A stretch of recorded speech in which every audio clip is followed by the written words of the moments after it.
అది ఆహ్లాదకరమైన ఉదయం. పచ్చని బయలులో ఒక పెద్ద చెట్టు ఆ చీమల కాలనీకి నీడనిస్తూ నిలిచింది. చీమలు క్రమపద్ధతిగా ఆహారం సేకరించడంలో బిజీగా ఉన్నాయి. కాని ఆ రోజు ఆకాశం ఒక్కసారిగా చీకటి మబ్బులతో నిండిపోయింది. గాలి ఉధృతంగా వీచడం మొదలైంది. చెట్టు బ్రాంచీలు ఊగుతూ ఉన్నాయి. ఆ కలహల పరిస్థితిని చూసి అరు అనే ధైర్యవంతమైన చీమ తన కాలనీని అప్రమత్తం చేసింది. మనం ఇక్కడ ఉండకూడదు. చెట్టు కూలిపోతుందనిపిస్తోంది అని చెప్పి తన కాలనీని సురక్షిత ప్రదేశానికి తీసుకెళ్లడానికి ముందడుగు వేసింది. చీకటిని చీల్చుతూ గాలి ఉధృతంగా వీచింది. తుఫాను తీవ్రతతో చెట్టు కదలికలు పెరిగాయి.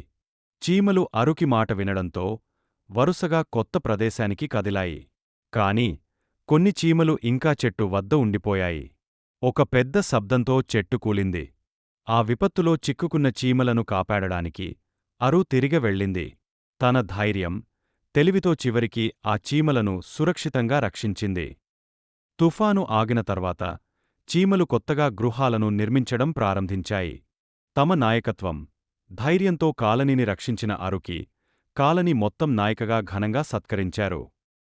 ఈ కథలోని సందేశం స్పష్టంగా ఉంది: ధైర్యం, సమయస్ఫూర్తి ఉంటే ఎటువంటి విపత్తులనైనా ఎదుర్కోవచ్చు.